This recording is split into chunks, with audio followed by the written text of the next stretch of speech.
The APEC Economic Leaders Meeting kicks off in Gyeongju 1 week from today. Anticipating the big event, various cultural events, including traditional art performances, are being held across the host city.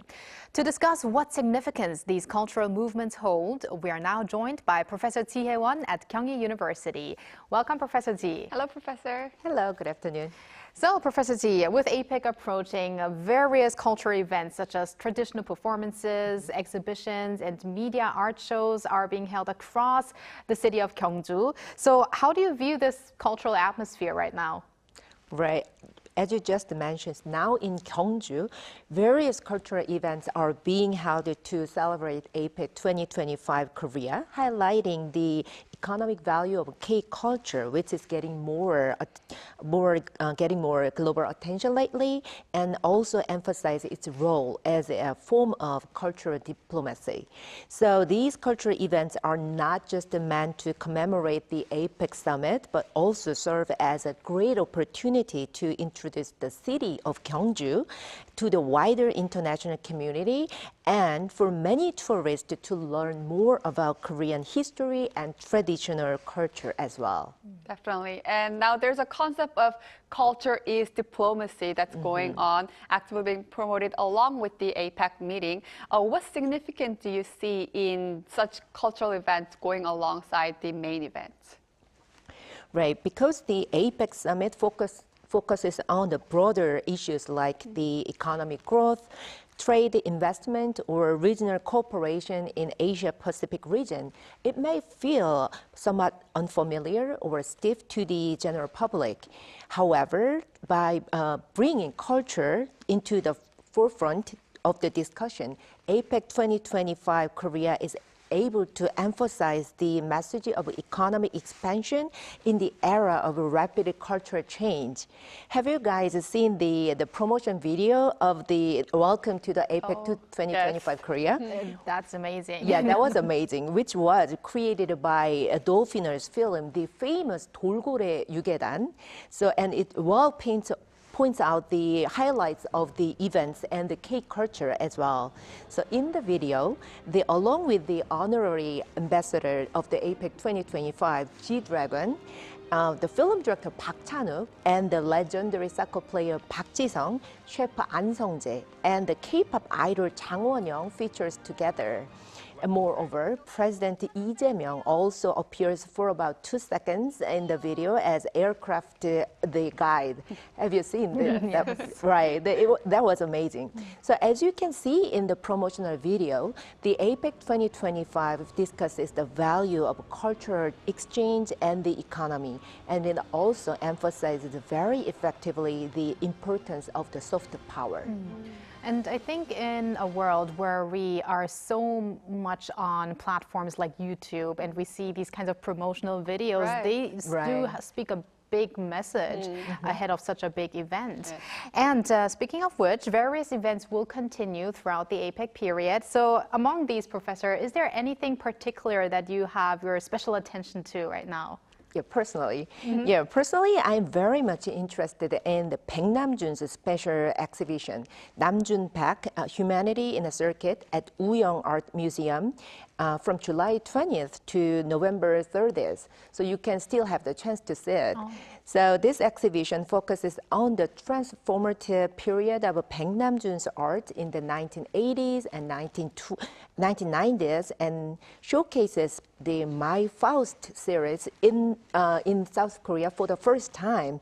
So the exhibition focuses on the relationship between technology, art, and humanity, with the My Faust pieces like economics and the spiritual nature on display, and also features other major works of Baek Namjoon. So in terms of performing arts, a variety of the traditional Korean performances under the name of 설아벌 풍류 have been held for the past few weeks, including 판소리, instrumental music, dance, and theater. So personally, I would love to see the Jeongdong Theater Arts Group of National Jeongdong Theater new work, Pure Heart, 단심, so which was inspired from the Korean classic tale, 심청. So this show will be on stage from October 31st to November 4th at the Gyeongju Expo Grand Park. So there will be a lot to do for delegations after they come back from the official meetings. Right. And I hope that you, Professor Chie, also maybe get a chance to get a glimpse of the performances and the art exhibition yourself. I hope so. Yeah. And Gyeongju is a city steeped in 1,000 years of history, as we have been mentioning, and it will become an international stage with the attention on APEC, of course. So what kind of special experience do you think this historic venue combined with Korea's art and culture will offer to the global audience? Yeah, when the historical city or space of Gyeongju is combined with art, I believe audiences are able to have the opportunity to understand the Korean culture with a broader social and historical context. For instance, a nighttime video is being projected onto exterior wall as a media facade at the Cheomseongdae Observatory, a symbol of the Shilla's astronomy, so which is merging the history of astronomy with the Shilla's golden culture. So this initiative goes beyond simply showcasing the media technology, and they serves as an opportunity to share the history of Korean culture, which I believe will be an opportunity for wider global audiences to understand Koreans' footsteps as well. So this event will continue until November 1st. So these international events like APEC definitely provides more opportunities for local artists as well to meet global fans. So what changes might these experiences kind of bring to local arts and culture scenes in Gyeongju?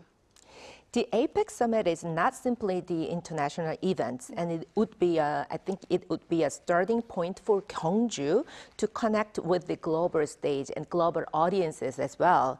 So the city of Gyeongju has announced plans to take a leap forward as an international cultural tourism city, capitalizing on the APEC Summit. So following the summit, Gyeongsang-buk-do Province plans to transform the Gyeongju Expo Grand Park into APEC Memorial Park and develop the Bomun Multimedia Show held around the Bomun Lake into Korea's representative nighttime festival. With the APEC 2025 event expected to boost the number of tourists visiting Gyeongju and introduce Korea's diverse culture to the global market, I anticipate more opportunities for the Gyeongju's local artists as well.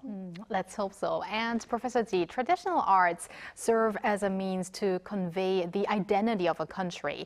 So what do you think is the most Korean message that can be conveyed through the traditional Korean arts and culture to the global audience? The Korean traditional art isn't simply a single work of art. So in the history and legacy of Korea and our footsteps as well. So while K-culture has earned significant attention over the past decade, I believe it's Korean traditional art that can demonstrate that it isn't the passing trend and then convey the underlying Korean traditions and the sentiments to the global audiences and global market as well. So we often refer to the core Korean sentiment as a Han or Jong, but it is not easy at all to fully explain them through words.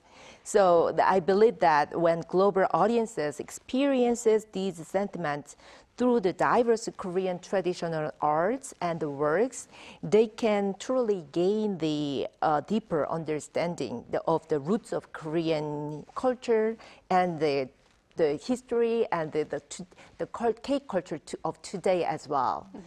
So moreover, many Korean traditional music artists, for instance, they have recently been presenting fusion Korean traditional music. And I think the instrumentation and arrangement they perform can be very fresh and innovative music for global audiences. So I personally hope that artists like a Seodo Band Oaks or Isang Band and more artists who create the new music by effectively blending traditional and contemporary music will receive more attention as a new axis of K-culture. Definitely. Very excited to see Korean culture spread farther and farther across the globe. Now, as autumn deepens here in Korea, there are diverse cultural events happening, not only in Gyeongju, but across the nation. So what significance do you see in this autumn season in terms of expanding the landscape of Korean culture? Right. Autumn is a season of festivals, actually, for the performing arts especially. So among others, international festivals are held every fall. At this moment, the Seoul Performing Arts Festival, SPAF, it's opened on October 16 and will continue until November 9th. So SPAF provides a platform for dialogue between artists and audiences through the performances and workshops and also creative labs as well. And performing arts market in Seoul, we call PAMS. So PAMS was also held in last week. So the PAMS showcased a wide range of excellent Korean performing arts works. So through the active collaboration with major performing arts events and the organizations as well around the world, so PAMS promoted the development and exchange of the domestic performing arts market. So I hope that exchanges between Korean culture and the arts and the international markets will become more active in various fields and spending opportunities for more local artists. Definitely. So much to do in the autumn season. Right. I guess after many people go on vacation during the summer season, in fall it's really the time to go to performances and also to read, because they also say that fall is the season for literature and for culture. So much to do, not only in Gyeongju, across Korea. So I hope that everyone who comes for APEC and all of the travelers who come to Korea during the autumn season will experience all of these cultural experiences. Right. So we actually go out and enjoy the festivals in autumn together. Yes. Can we do that together too one day? This weekend? This weekend? Let's go. Okay, let's go. All right, we are actually just before the weekend, so a very happy weekend to you, Professor Chie, and see you next time. Thank you very much. And thank you, Bella, as always. See you next week. Yes, I'll see you back next week.